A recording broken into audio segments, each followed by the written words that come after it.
on va accueillir Patrice. Oui. Il est SDF. Il a fait une vidéo sur les réseaux pour exprimer son mécontentement face aux propos qui avaient été tenus sur le plateau. Est-ce que vous vous rappelez des propos qu'on avait tenus? J'avais parlé de la France des assistés, Gilles, voilà. Et Patrice, lui, il s'est senti visé. Et on est revenu sur cette vidéo ce week-end dans Face à Hanouna. Et aujourd'hui, on souhaitait permettre à Patrice de répondre et de venir nous en parler ici. On va regarder à nouveau la vidéo de Patrice. Et juste avant, on va redire ce qu'on avait dit. Est-ce que vous vous rappelez? On parlait d'ailleurs, aujourd'hui, on disait qu'on parlait des agriculteurs à la base et qu'on disait qu'on préférait qu'il y ait moins d'aide pour ceux qui ne veulent pas travailler et qui sont au chômage depuis des années. Comme a dit Raymond, ceux qui sont capables d'aller travailler, bien entendu, on ne va pas les sanctionner. Mais ceux qui profitent du système et qui trouvent des subterfuges pour ne pas aller travailler et profiter des aides qui pourraient aider d'autres personnes qui en ont plus besoin, forcément, on disait qu'on préférait prendre cet argent pour autre chose. Est-ce que vous avez des choses à dire avant qu'on accueille Patrice là-dessus? Gilles Verdez, je sais que tu n'es pas d'accord. Je suis totalement en désaccord avec Raymond et vous, parce que pour moi, il n'y a pas de France des assistés. Il y a des gens qui souffrent. Tu habites où? Ça, j'habite où? Tu habites où? J'habite en région parisienne. Mais tu parles à des gens? Oui, ou tu parles à des rats sur la route? sol, hein. Bien sûr. Non, mais parce que c'est bien, Patrice va en parler aussi. Mais non, mais il est hors sol, Jean-Michel. Il y a même des gens qui se vantent sur les réseaux de toucher des allocations, des aides diverses de l'État et qui se disent, moi, j'ai pas besoin de bosser, je vous emmerde tous, etc. Tellement je touche d'argent. C'est d'eux dont on parle. Alors Patrice va venir, il va nous expliquer son. Le jeune qui avait parlé sur les réseaux, qu'est-ce que tu penses de ce jeune? Je l'ai condamné fermement. Mais il n'est pas le seul. Ça représente, j'avais dit 1250 personnes, ou si vous voulez, 10 000. Mais c'est rien, c'est totalement... Mais c'est totalement... Mais tu sors tes chiffres d'où? Mais c'est totalement marginal.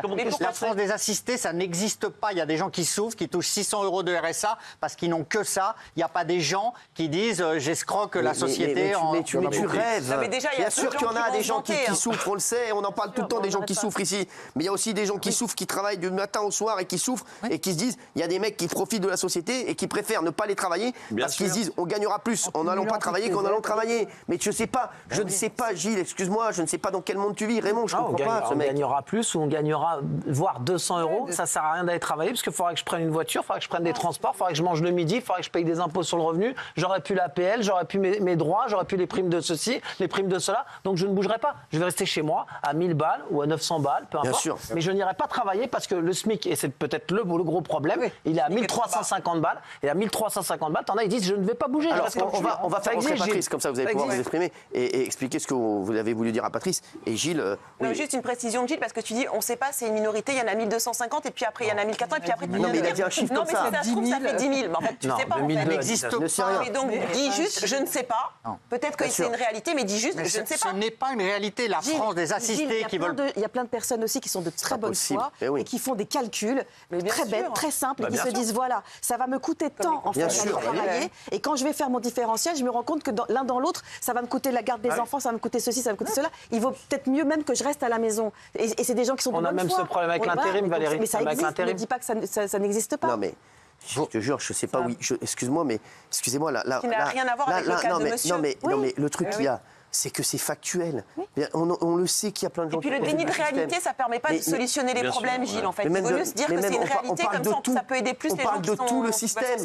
Comme il y a des gens qui profitent de tout le système, il y a des gens qui profitent de la sécurité sociale aussi, on le sait. Bien sûr. Voilà, bien sûr, de tout le système français. Il y en a plein qui y profitent. Mais Gilles Verdez, il va te dire, il n'arrête pas de bouger la tête en disant non, mais je te jure, je ne comprends pas en fait. Parce qu'à un moment, c'est connu, c'est pas, on n'invente rien. Mais je ne sais pas pourquoi il dit non. Parce qu'il a peur que ça stigmatise des gens. Je pense non, mais on a stigmatisé personne. Je ne comprends pas ce qu'il dit. Ce qu'il en résulte, en fait, ce qu'on dit, c'est qu'il faudrait augmenter les salaires. Parce que si on augmente les salaires, du coup, le chômage paraîtra moins attractif quand tu fais tes petits calculs. C'est aussi il faut augmenter les salaires. Exactement. Il faut que le mec qui travaille gagne forcément plus que le mec qui reste chez lui. C'est tout. Il différence entre les messieurs et moins aider les oisifs. Exactement. Voilà. Si ce monsieur-là, apparemment, il veut travailler absolument. Lui, ça le fait chier. Lui, collègue, il n'était pas du tout concerné par ce qu'on disait. Mais c'est bien. Il n'est pas du tout de lui. Mais c'est pas grave. On va voir la vidéo. Il s'est senti concerné. C'est bien qu'on l'accueille ce soir et qu'il s'exprime. Regardez. Salut Cyril Hanouna. C'est la France des assistés qui te parle. Ça me dégoûte ce que j'ai entendu là sur le plateau. Ce que tu viens de dire. La France des assistés. La France de ceux qui foutent rien. Alors tu cites le cas de 3-4 pélandrins là qui arnaquent l'État. Et tu fais de ça une généralité ? Alors, je vais te dire quelque chose. Tu crois que ça fait plaisir d'être au chômage? D'être au RSA? Tu crois que ça me fait plaisir de loger chez quelqu'un? Je vais juste te dire ça, Cyril. Parce que franchement, tu me dégoûtes. Tu me dégoûtes. Et même certains sur ton plateau, là, me dégoûtent. Hein? Merci, Patrice, d'être là. Alors, Patrice, franchement, en plus, je vais te le dire, t'es vraiment, je te le dis, et je dis pas ça parce que t'es là ce soir, je ne m'adressais pas du tout à toi. Au contraire, tu vois pas, vraiment, t'étais pas du tout concerné. Vraiment, mais je sais bien que tu sois venu ce soir, on se tutoie, voilà, parce que voilà, tu peux me tutoyer, hein. Ça si tu veux. Ouais, je tutoie tout le monde. Le tutoiement, pour moi, ça peut être une marque de respect aussi. Bon, bah alors vas-y, bah, alors, donc vous moi alors, tu préfères? Non. D'accord. Je préfère tutoyer. Ok. Patrice, alors, est-ce que déjà tu peux nous expliquer toi ta situation? Comme ça, c'est important qu'on en parle. Alors, professionnellement, je suis journaliste indépendant. J'ai créé un média qui s'appelle l'Écho du Bitume. D'accord. Média qui parle uniquement des sans-abri et des plus précaires. D'accord. Voilà. Sur WordPress, pour me trouver. D'accord. Toi, tu travaillais où avant? C'est plus compliqué que ça. J'ai bossé comme boulanger, ensuite comme couvreur-zingueur, puis ensuite j'ai eu un accident de la vie. J'ai eu un accident qui m'a cassé le dos et le thorax. Ouais. Après, j'ai bossé 15 ans comme agent de sécurité, mais bon, j'ai plus le droit à la carte professionnelle parce que j'ai été condamné à 400 balles d'amende. Ouais. Donc j'ai plus le droit à ça. Ouais. Et je suis devenu journaliste reporter d'image pour commencer, enfin photographe indépendant, journaliste reporter d'image, et puis maintenant journaliste indépendant. D'accord. Mais Patrice, aujourd'hui, comment tu t'en sors alors? J'ai le RSA. D'accord. Et mon média me rapporte 0. C'est ça, donc tu as fait ton média juste pour faire passer des messages. Oui, surtout pour les sans-abri, parce que les sans-abri et les SDF et les plus précaires. Alors, il ne faut pas confondre un SDF avec un sans-abri. Moi, je suis SDF. Je loge chez quelqu'un, je ne dirai pas qui, par respect envers cette personne. Donc, je suis SDF, je suis sans domicile fixe, je loge chez quelqu'un. Alors qu'un sans-abri, lui, il dort carrément dehors. C'est ça. C'est complètement différent. Mais c'est comme le chiffre des 330, 350 000 SDF, il est complètement faux en réalité. Il faut multiplier par 2, voire multiplier par 3 la réalité des choses. Parce qu'il y a plein de gens qui ne se déclarent pas, sans-abri, qui sont chez l'un, chez l'autre, qui ont juste une boîte aux lettres chez une personne. C'est complètement différent, quoi. Voilà. Mais Patrice, tu sais de qui je parlais? Moi, j'ai vu des trucs. Je ne sais pas si tu as vu cette vidéo sur les réseaux où tu avais un mec qui disait, moi, je suis tranquille chez moi. Et il disait, regardez, moi, je fous rien, je gagne 4 000 € par mois. Et le mec, il se vantait sur les réseaux de dire qu'il profitait du système. Ça, pour moi, je suis désolé, Patrice, c'est inadmissible. C'est une minorité qui nuit à la majorité, oui, ça. Malheureusement... Ce problème de la CAF, là, c'est comme les gens des quartiers, c'est pareil. On montre toujours aux informations ou quoi que ce soit une minorité, alors que la majorité se tient tranquille. Mais pour les SDF, pour la CAF, c'est pareil. Oui, j'ai envie de bosser, je ne demanderais pas mieux que de travailler comme JRU. Tu as eu un accident de la vie, c'est exactement les cas qu'on dit ici, où on aimerait donner un coup de pouce pour les remettre sur les rails. Voilà, c'est que toi, voilà, tu t'as bossé, tu as eu un accident de la vie, tu as fait plusieurs trucs, maintenant tu as créé ton média. Voilà, aujourd'hui... Je te le dis, toi qui as bossé toute ta vie, tu as bossé combien de temps? J'ai 58 ans, j'ai commencé à l'âge de 14 ans comme apprenti boulanger, tu vois. J'ai bossé jusqu'il y a à peu près 10 ans. Ouais. Et sur ces 10 ans-là, j'étais journaliste indépendant, j'ai gagné un peu de sous, je me suis retrouvé au chômage, ensuite RSA. Et ensuite, j'ai dû partir de l'appartement où j'habitais pour des raisons... personnel et là je suis chez quelqu'un, mais bon, faut pas croire. C'est une galère. Non, mais les accidents de la vie, ça arrive à tout le monde. Ça peut t'arriver, Jean. Ça peut vous arriver, madame. Ça peut t'arriver. Ça peut arriver à la jeune fille. Ça peut arriver à Gilles. Ça peut arriver à tout le monde, même à toi. Bien sûr. Je te le souhaite pas, franchement. Je le souhaite à personne de se retrouver à la rue, se retrouver dans la misère la plus totale. Mais c'est pas. Tu sais quoi? Mais nous, au contraire, Patrice, c'est des gens qui ont eu des accidents de la vie, qui se retrouvent à la rue. Ce que je le dis à chaque fois. On l'a dit. Il y a des mecs aujourd'hui. Même les gens qui travaillent et qui ont des revenus qui leur permettent de vivre, dès qu'ils ont un accident de la vie, même, je te dis, même une voiture en panne, moi j'ai vu des potes, ça va très vite. Leur voiture, ils travaillaient avec leur voiture elle est tombée en panne, ils étaient ric-rac, il leur manquait 6 000 € plus truc, et c'est un engrenage, et à un moment, ils sont dans le rouge tout le temps, et à un moment ils se retrouvent, voilà, les banques les lâchent, je te dis, ça va très vite. Donc aujourd'hui, même un mec qui travaille, aujourd'hui il est dans la merde. Oui, je sais. Donc c'est un truc de fou, oui, Jean-Michel. Non, mais je trouve que moi, je trouvais très bien votre vidéo, parce que ça a le mérite de secouer un peu le cocotier, etc. Mais je pense qu'on est d'accord, en fait, parce que cette minorité dont vous parlez, elle nuit à vous, qui vous essayez de vous en sortir, qui travaillez, qui ne demandez qu'une chose, c'est de ne pas bénéficier d'aide et de travailler, voilà, et d'avoir un salaire qui correspond à votre travail. Et c'est justement cette minorité dont vous parlez qui vous cause aussi préjudice. Regardez, une réaction. Je connais une tonne de mecs qui ne travaillent pas et qui touchent vraiment toutes les aides et qui roulent en 4x4, et bien sûr, les bons payent pour les mauvais. Il y en a beaucoup. C'est vrai. Bah oui, mais c'est ça le problème. Le mec, il s'achète un 4x4, quel genre de 4x4 Je sais pas, mais bon, je te dis, il y a des mecs... Un 4x4, ça vaut 40 à 50 000 balles. Je sais, mais il y a des mecs avec les aides, je sais pas comment ils font. Alors, ils arnaquent. Ouais, exactement, des arnaques. Mais il y en a, oui, il y en a beaucoup. Moi, je pense que c'est à cause de la France des assistés qu'il y a des gens, malheureusement, qui sont sans abri ou qui sont sans domicile fixe. Il faut aider ceux qui ne peuvent pas travailler, pas ceux qui ne veulent pas travailler.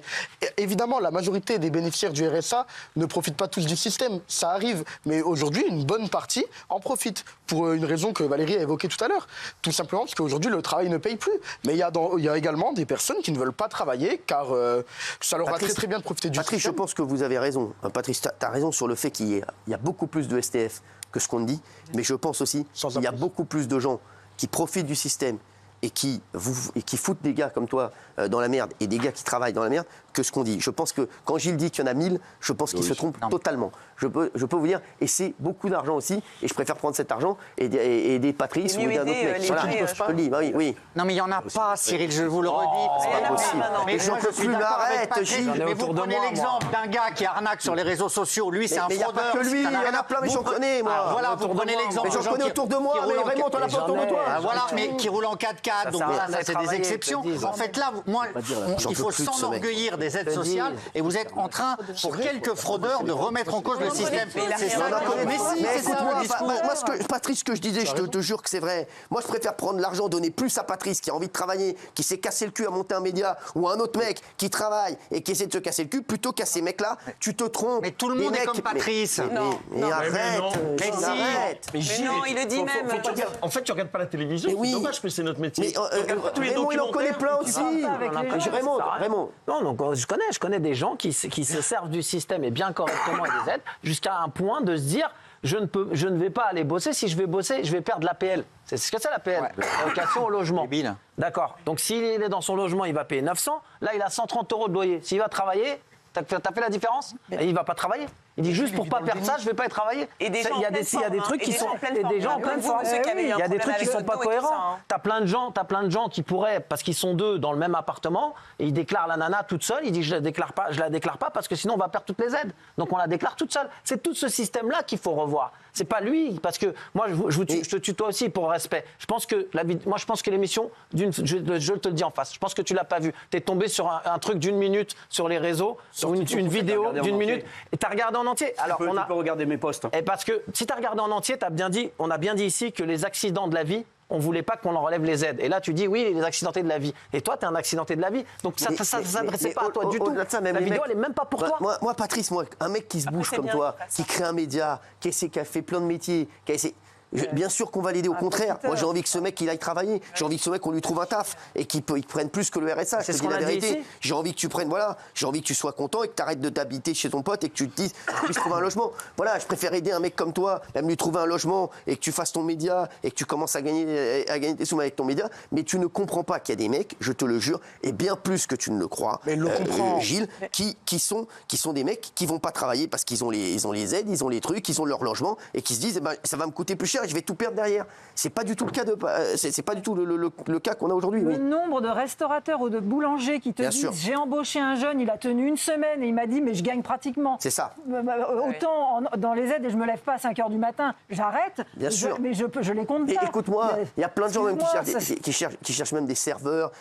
Ils me disent, les potes qui ont des restaurants, ils me disent les mecs ils veulent pas, ils disent moi je suis tranquille parce que ils ont déjà fait tous les trucs pour avoir toutes les aides. Ils se disent si je vais travailler, je vais gagner moins, je vais perdre mon appart, le problème des loyers, le problème des loyers en France, faudra vraiment se penser dessus un jour, parce qu'aujourd'hui, pour se loger, ça te prend carrément presque un salaire pour se loger. Donc, il faut être deux, il faut avoir quelqu'un qui bosse à côté. Sinon, le problème des loyers, souvent on parle du problème des salaires, mais tu peux mettre le SMIC à 1 600 si derrière tu as mis un loyer à 1 200, tu tourneras en rond. La raison, c'est la consommation. À un moment donné, il faudra se pencher là-dessus aussi. Patrice, vous, ce serait quoi votre rêve? Moi, mon rêve, c'est de continuer avec mon média, parce que je l'ai lancé et je veux continuer dedans. Ça, c'est clair, c'est net, c'est précis. Mais comment vous pouvez faire pour gagner des sous grâce à votre média? Il faut regarder sur Twitter, il y a un lien. D'accord. J'ai une cagnotte, ça c'est clair. Mais ma cagnotte, ça c'est autre chose. Mais moi, je veux surtout que je puisse continuer à parler des sans-abri comme j'en parle. Je puisse continuer à dire ce que j'ai à dire. Moi, j'ai aucun tabou. Ça arrive parfois que je fasse même des vidéos sur des sujets politiques. Par exemple, je suis pas d'accord avec le côté politique de Redouane. Je sais de quel parti il était. Radouane, pardon. Non, je plaisante. Voilà, je sais de quel côté politique tu viens. Je suis pas d'accord avec tes idées, mais attention, j'irai pas te casser. Mais je me battrai contre tes idées. Mais ça, c'est le citoyen qui sera. Par exemple, je suis d'accord avec beaucoup de choses que dit Gilles Verdez.